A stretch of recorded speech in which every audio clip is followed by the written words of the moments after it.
Lakers fans are sure of everything. They're sure that if they had a competent center, the Lakers would have won it all this year. They'll tell you that 100 times over. Honestly, give us Mitchell Robinson, and LeBron's got his 5th ring. They don't even care if it's someone with one arm. If you can grab rebounds, and you're not named Jackson Hayes, then they think that's enough to win them a championship. They're sure of it. They're also sure that the GOAT is one of 2 people, LeBron James or Kobe Bryant. That Michael Jordan guy never existed. Who's that? Most Lakers fans will tell you that LeBron James is the greatest player of all time. But if you get those real die-hard Laker fans, they're going to try to do everything in their power to convince you that Kobe is the GOAT. They're sure of. They're always sure of everything. Laker fans get their minds made up about certain scenarios, and there's just nothing you can do in your power to convince them otherwise. Knicks fans are insane. Every single time they win a playoff game, the entire city burns down. It doesn't matter if it's game 1 of the first round or game 7 of the final. They're going to celebrate like they just won the lottery. I mean, watch a Side Talk video, then you'll know what I'm saying. They're also insane because of Jalen Brunson. Ask them the question, are you taking player A or Jalen Brunson? The answer is always Brunson. Shea or Brunson? You already know their answer. LeBron or Brunson? It's JB. Michael Jordan or Brunson? I mean, it's Brunson. God himself or Jalen Brunson? I think they still might take Brunson. And they're also insane because they're hungry for a ring. Every time they come within any striking distance, literally any glimmer of hope, it feels like New York erupts. And can you really blame them? They haven't held the gold since Walt Frazier was their go-to guy. Frazier is currently 80 years old, so as much swishing and dishing Brunson and Frazier have both done for the franchise. That doesn't change the fact that Knicks fans are still insane. Mavs fans are confused. They don't know whether to cry about Luka or celebrate about Cooper Flag. The fan base is still reeling from what feels like a franchise earthquake. Luka, gone. A fan favorite and 5-time All-NBA selection traded in the middle of the season after saying he wanted to stay? That kind of move doesn't just sting, it scrambles everything fans thought they understood. The return package, Anthony Davis, Max Christie, and a pick 5 years down the road. Not exactly an easy pill to swallow when you just lost your star. But then it gets weirder. Dallas somehow landed the number 1 pick in the draft with only a 1.8% chance. That's the kind of lottery luck that should come with fireworks and a parade. Now they're locked in on Cooper Flag, a teenage phenom who just led Duke to the Final Four and grabbed every award like he was grocery shopping. Nico Harrison lucked out to say the least, so now the fan base is caught in this bizarre limbo, watching their team swing from all-star to all-future. A new core is coming, whether fans are ready or not. By the way, if you guys want to subscribe, I'm going to be posting every day. Thanks. Anyways, Celtics. Celtic fans are historic, and by this I mean that they will always remind you that they have more rings than you. Even when 75% of their rings came before their great-great-grandmother was born. They'll talk crap about every franchise. Doesn't matter who. Mavs, Nuggets, Raptors. None have the rings like the Celtics have, you know? Because Bill Russell brought them 300 rings 700 years ago.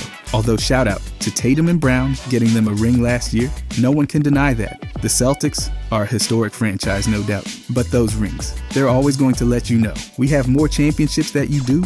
Wizards fans are depressed. The fan base has officially entered the 5 stages of grief, and most of them are stuck somewhere between denial and throwing their jerseys in the trash. 15-67. That's not a basketball record. That's a tragic math problem. They didn't just lose, they lost with flair by nearly 15 points a night. At some point, the scoreboard operator probably needed therapy. Advanced Stats called their season 1 of the worst ever, and honestly, the eye test agreed. But hey, all that suffering was supposed to lead to something, right? A nice, shiny draft pick to ease the pain? Nope. With the highest odds to grab the number 1 pick, the Wizards somehow fumbled their way to the 6th slot. That's not just bad luck, it's a statistical slap in the face. Meanwhile, Dallas rolled in with a 1.8% chance and skipped off with the top pick, like it was a clearance item. The team with Anthony Davis gets Cooper Flag. The team with Jordan Poole gets hopes and dreams of a quality backup small forward. General manager Will Dawkins said they expected this. Sure, and I expect my microwave to explode, but it still ruins my day when it does. Now the team has to spin this into a comeback story. Good luck with that. Nuggets. Nugget fans are anti-media. Fans are basically one skipped highlight away from staging a peaceful protest at a sports network lobby. Nikola Jokic has 3 MVP trophies, but some talking heads act like he picked them up at a yard sale. The guy drops triple doubles like they're casual lunch orders and still ends up being called the worst MVP in 40 years. That's not a take, that's a cry for help. Then there's Jamal Murray, who basically turns into a flamethrower every postseason. He once dropped 55 in a playoff game, but when the rankings come out, he's behind guys who spend half the season making TikToks. In one poll, he fell to 20th, behind players who haven't sniffed the finals. And don't get fans started on market size. If Denver had beachfront property or 10 million residents, maybe ESPN would remember they exist. Instead, it's like Nuggets highlights are stored in a secret vault. National broadcasts, few and far between. Apparently winning a championship gets you less airtime than a Knicks practice. The team just plays ball, stays quiet, and keeps winning. Meanwhile, fans are left shouting into the void with stat sheets in hand. Bucks fans are tired. First, Chris Middleton gets shipped off to Washington. The guy gave the team over a decade, made 3 All-Star teams, helped win a title, and the thank you note came in the form of a trade for Kyle Kuzma. That alone could have sparked a meltdown. But the basketball gods weren't done. Damian Lillard, the big-ticket addition, went down in the playoffs with a torn Achilles. Just like that, he's out, maybe for the whole next season. So now the Bucks are trying to win games with the ghost of a big 3. But wait, there's more. Giannis is suddenly the star of every trade rumor carousel. Spurs, Rockets, Nets. Everyone's lining up like it's Black Friday, and Giannis is the last flat screen on sale. The fear that he could leave is very real, and fans are barely hanging on. One minute, you're watching a championship parade. The next, you're wondering if Jericho Sims is part of the future. It's been a lot, and fans are exhausted, just trying to keep up with the chaos. Suns fans are starving. The team's been around since 1968 and still has 0 championships. They've made it to the finals 3 times, but each time they've managed to invent new ways to lose. The most recent came in 2021 when they were up 2-0 and then just stopped winning. Fast forward to now, and the so-called super team missed the playoffs with 36 wins and a payroll that looked like it belonged to a tech startup. Kevin Durant, Devin Booker, and Bradley Beal couldn't carry this team out of the mess. Even the coach didn't survive. Coach Bud lasted 1 season before getting launched into the Arizona sunset. Ownership tried to buy their way to a ring, and all they got was a massive luxury tax bill and no draft picks. It's like the team traded its future for vibes. Fans are still loyal, but even that patience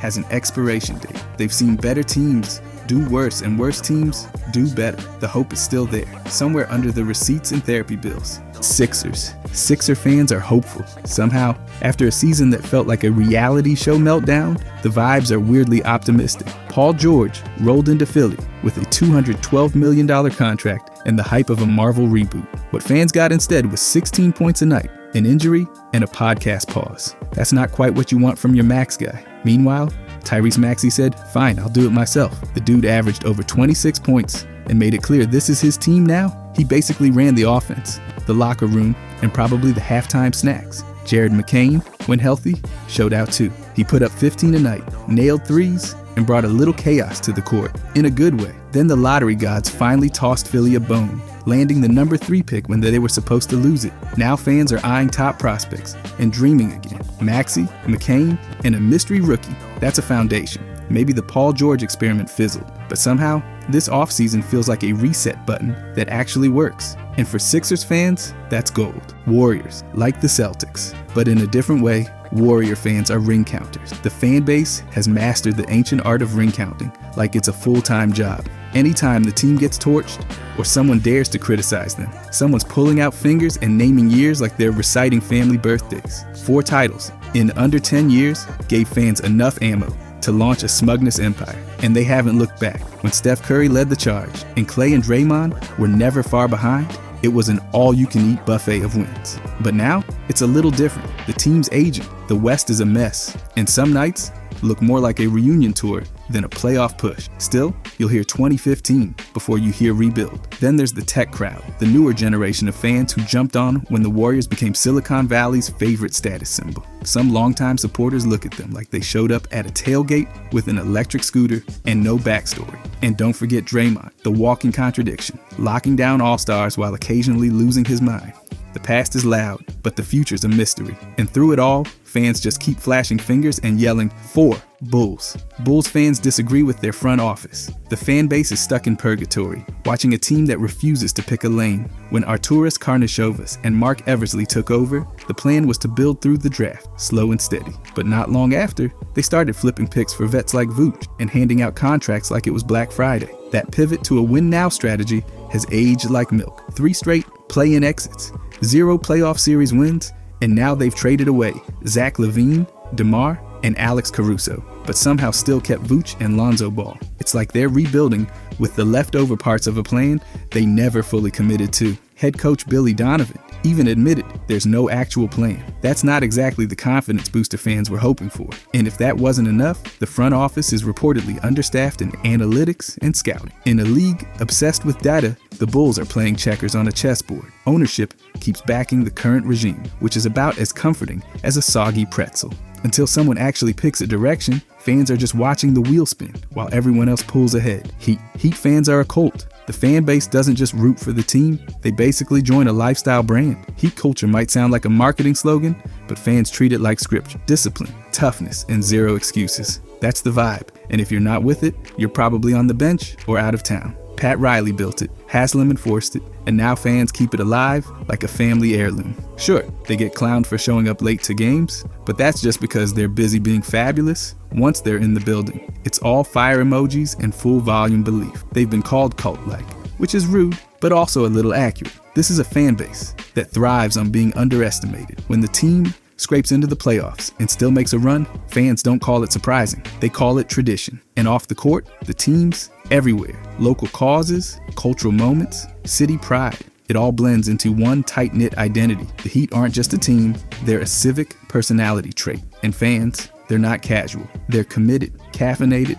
and ready to throw hands over Bam's screen-setting ability. Spurs fans are lucky. If NBA fans had lottery karma, San Antonio hit the jackpot and then found a way to hit it again 5 times. It started with David Robinson, who joined the team after serving in the Navy and casually became a 10-time All-Star, an MVP, and a champion. Then the basketball god smiled again, handing over Tim Duncan. 5 titles, 2 MVPs, and 1 long, robotic stare later, he became the franchise's identity. But the draft party didn't stop there. The Spurs scooped up Manu at pick 57 and Tony Parker at 28. Both turned into all-stars and became playoff nightmares for a decade. They even traded for Kawhi Leonard and turned him into a finals MVP before things got weird. Fast forward to 2023, and boom, they land Wemby, who's 7'4" with arms like coat racks. Now, in 2025, they jump up again and grab the 2nd and 14th picks. It's like the basketball gods just keep forgetting they already helped this team, add in their elite scouting, international connections, and player development system. And fans basically stay in a highlight reel that never ends. Thunder fans are picky. Well, they're not actually picky. I just didn't know another word to use to say that Thunder fans will always tell you how many picks they have. The fans don't just trust Sam Presti, they practically worship him like a draft day wizard with a spreadsheet staff. Since 2007, he's pulled off moves that still make rival executives wake up in cold sweats. He drafted 3 future MVPs in a row and then flipped Paul George and Russell Westbrook into a mountain of picks and young talent. Now the Thunder are sitting on enough draft assets to start a second franchise. Seriously, they've got so many future picks. The war room probably needs extra seating just for paper. But this isn't just hoarding. There's a method. Presti's all about building from within, and it's paying off. Shea is an MVP. Jalen Williams keeps improving, and Chet Holmgren might be the unicorn they were hoping for.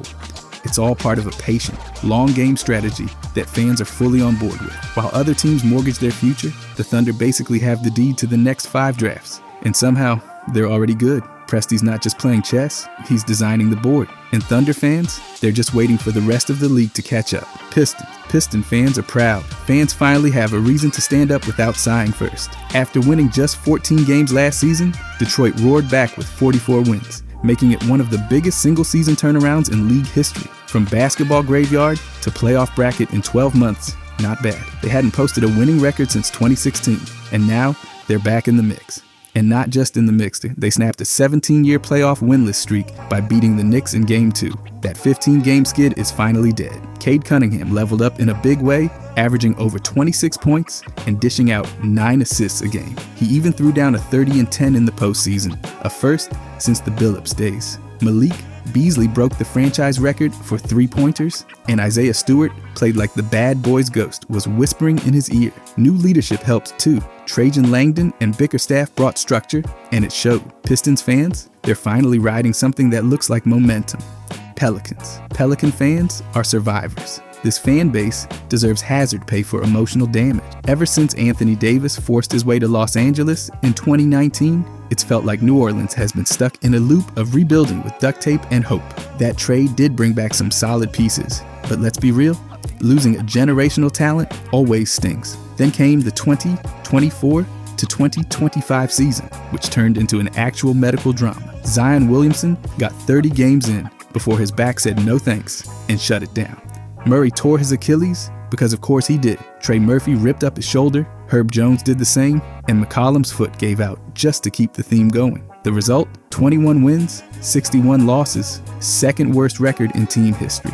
And yet somehow, these fans still show up. They still believe. That takes a special kind of resilience, or maybe just stubborn loyalty baked into the Louisiana humidity. Either way, they haven't quit. And with some actual functioning joints on the roster, maybe their patience will finally get rewarded, or at least fewer ice packs. Rockets. Rocket fans are on a roller coaster. This fan base went from cautious optimism to playoff heartbreak in record time. The team racked up 52 wins, took the second seed in the West, and claimed the Southwest Division for the first time since 2020. Everything was finally clicking. Sengun became an all-star. Jalen Green secured a huge extension, and head coach Udoka had the team looking like a real threat. But then came the Warriors, the 7th seed, with too much playoff muscle memory. The Rockets pushed it to Game 7, but when it mattered most, the offense dried up like a Texas summer. Buddy Hield dropped 33, Steph Curry added 22, and the Rockets sputtered to 89 points. Jalen Green, who had lit it up earlier in the series, managed just 8 in the finale. Fans were stunned. Still, the season wasn't a waste. Houston proved they're not a rebuilding project anymore. They're a team with legit firepower and a path forward. With the 10th pick in the upcoming draft, and decisions looming on veterans like Fred VanVleet, the front office has a chance to keep the momentum alive. Rockets fans, they're disappointed, sure, but not discouraged. Timberwolves, their fans aren't just watching Anthony Edwards, they're orbiting him. Since getting drafted number 1 overall in 2020, he's taken over the franchise, like he was born to do it. This season, he averaged over 27 points a game, hit 5.8 boards, and dropped 4.6 assists, all while setting a franchise record with 320 made threes. He's also the youngest player in the league history to hit 1,000 career threes. Oh, and he casually dropped 53 against the Pistons, because why not? But it's the playoffs where he turns into something else. He dragged the Timberwolves into back-to-back Western Conference Finals and dropped a franchise-best 44 points in a postseason game. He even knocked out the Warriors with a near triple-double, like it was part of his weekly routine. Off the court, he's just as dangerous. His bring your ass line to Charles Barkley became an instant classic. Fans love it because it's pure Edwards. Cocky, hilarious, and fearless. He's not just filling Kevin Garnett's shoes, he might be building his own statue blueprint. Minnesota finally has its guy, and fans are holding on tight. Cavaliers. Here's a broken fan base. Fans were riding a high-speed train straight to the finals until it derailed into Heartbreak City. The regular season was pure domination, a franchise. Best 64 wins, an undefeated 15-game start, and a 16-game winning streak that had everyone talking title. Kenny Atkinson showed up, took the clipboard, and walked away with Coach of the Year. Evan Mobley turned into a defense monster and grabbed Defensive Player of the Year. Everything was perfect, until it wasn't. They steamrolled the Heat in the first round like it was practice. Then came the Pacers. 5 games later, it was over. Donovan Mitchell gave everything, including a 35-point Game 5 with one good leg, but it wasn't enough. The three-point shooting disappeared, the bench turned into a black hole, and key players folded at the worst time. Fans went from printing finals t-shirts to staring blankly at their TV remotes. It wasn't supposed to end like this. After a dream season, they hit the same postseason wall that's haunted Cleveland since the LeBron era. Now the pressure's back on. Regular season dominance means nothing without playoff wins, and fans are sick of moral victories. It's championship or bust now. Magic fans are gritty. Fans have been through it all. The rebuilds, the injuries, the annual draft night therapy sessions, and somehow they're still here, loud and loyal. This season, it was a grind. The team finished 41-41, grabbed the 7th seed, and even won the Southeast Division again. Not bad, especially considering the injury report looked like a novel. Paolo missed 34 games with a torn oblique, but came back like a wrecking ball, dropping 36 on the Hawks like nothing ever happened. Jalen Suggs was having a solid year before his knee tapped out in March, cutting his season short. Luckily, Franz Wagner decided it was time to level up. He poured in multiple 30-point games and snagged his first Player of the Week award. On the other end, the Magic turned into a defense machine. They locked teams down and led the league in fewest points allowed. Through it all, fans showed up, loyal, loud, and maybe just a little bit stubborn.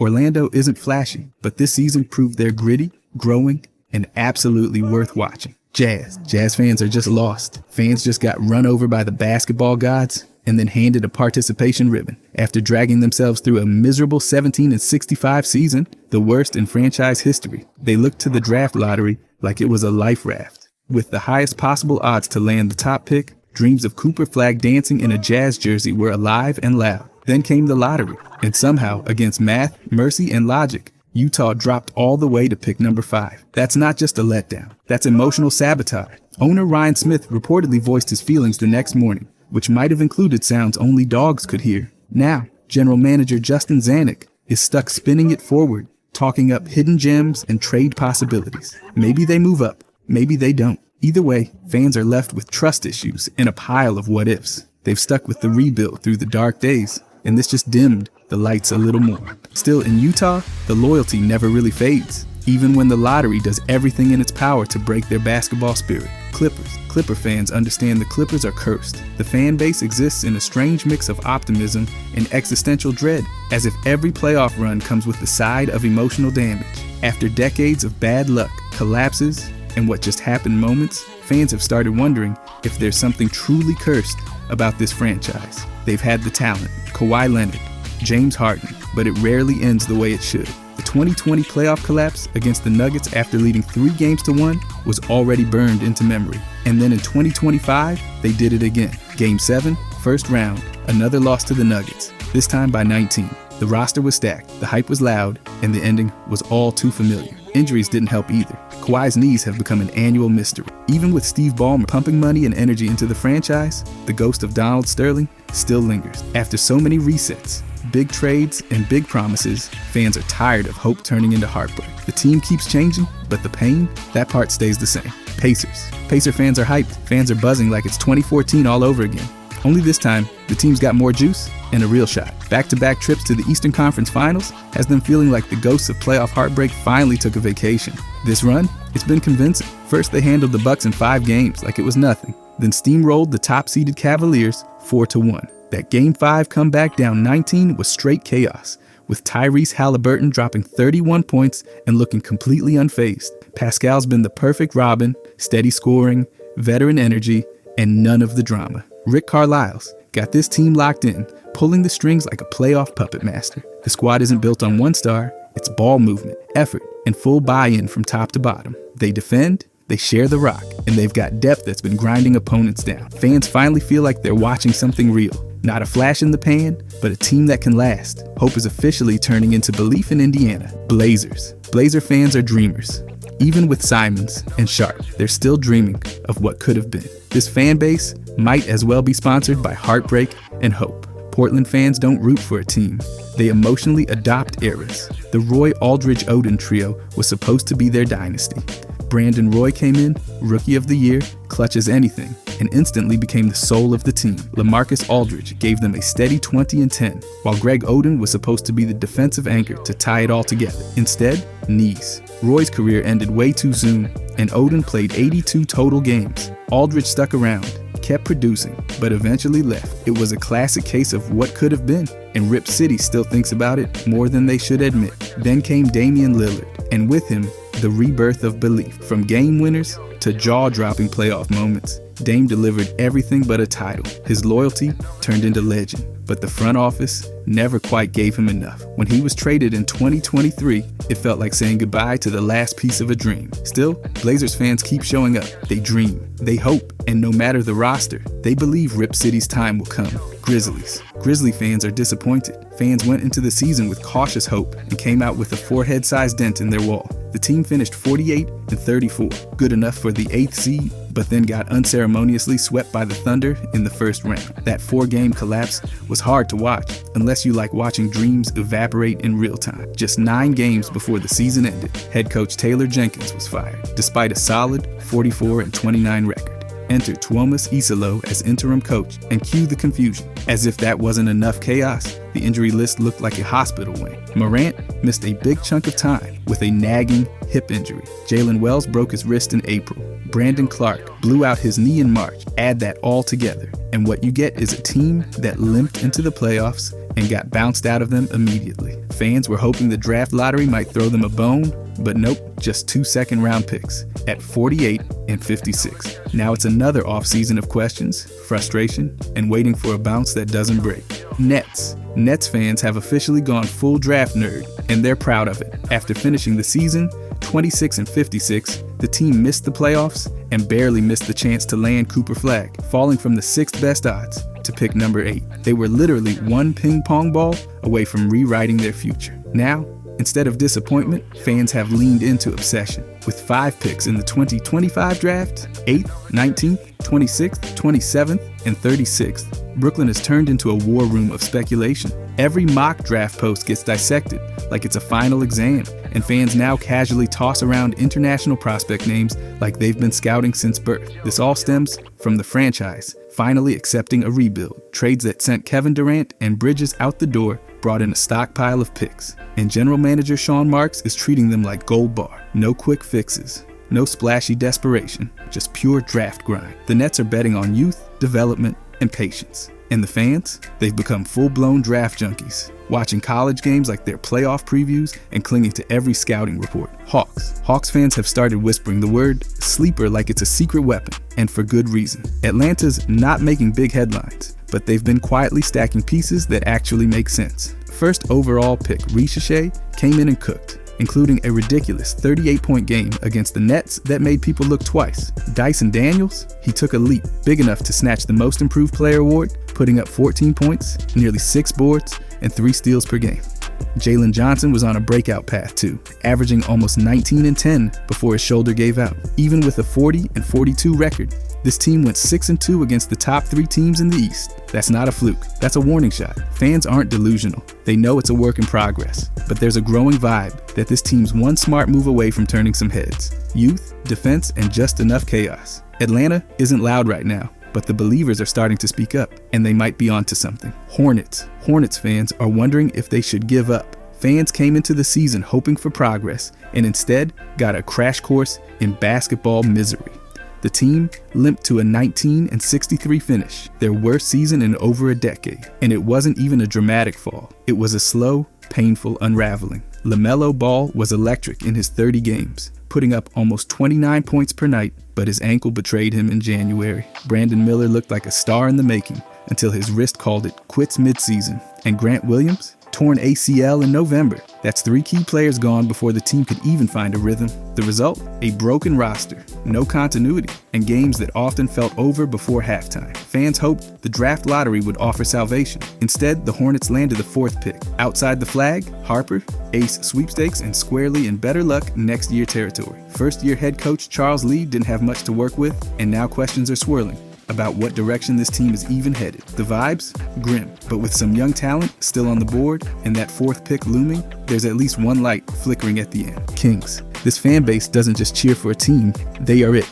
Sacramento fans are woven into the franchise like seams on a throwback jersey. It's more than basketball. It's civic pride, wrapped in purple and roaring out of Golden One Center. You don't just support the Kings in Sacramento, you're part of the city's soul. That bond hit a new level with Light the Beam, a tradition so absurdly simple and wildly effective that it turned into a movement. Win a game, blast a purple beam into the sky. Suddenly, fans are chanting it before tip-off, like it's gospel. It's weird, it's wonderful, and it's totally Sacramento. Their home arena feels like a coliseum, packed with energy and pride, from the nosebleeds to the court seats. And the culture? It spills into the streets. Music, food, art, and Kings basketball all mixed into one scene. Fans stuck around through the long playoff droughts and stood louder when things finally turned around. They're not casual. They're not fair weather. They're part of something real. And while the team's still chasing a title, the Kings fan base already feels like royalty. Resilient, passionate, and beautifully strange, just like Sacramento. Raptor fans are scratching their heads like they just watched 2 different front offices operate in the same season. Brandon Ingram rolls into town, and suddenly, the timeline has whiplash. The trade package wasn't cheap either. Bruce Brown got sent packing, so Ingram could join the young core. Except he didn't, at least not on the court. A left ankle sprain in December put him on the shelf, and instead of suiting up, he signed a 3-year, $120 million extension and got shut down for the season. Fans are caught somewhere between this might work and what exactly are we doing? Some love the idea of pairing Ingram with Scotty Barnes and RJ Barrett. Others are staring at the asset sheet wondering if the team zigged too early. It's a classic case of unclear direction. Rebuild or retool. But if Ingram returns healthy and clicks with the core, the mood could shift fast. Until then, Raptors fans are stuck in strategy limbo. Again, if you enjoyed this, I'm going to be posting a lot here. I would greatly appreciate it if you could subscribe. Thanks for watching.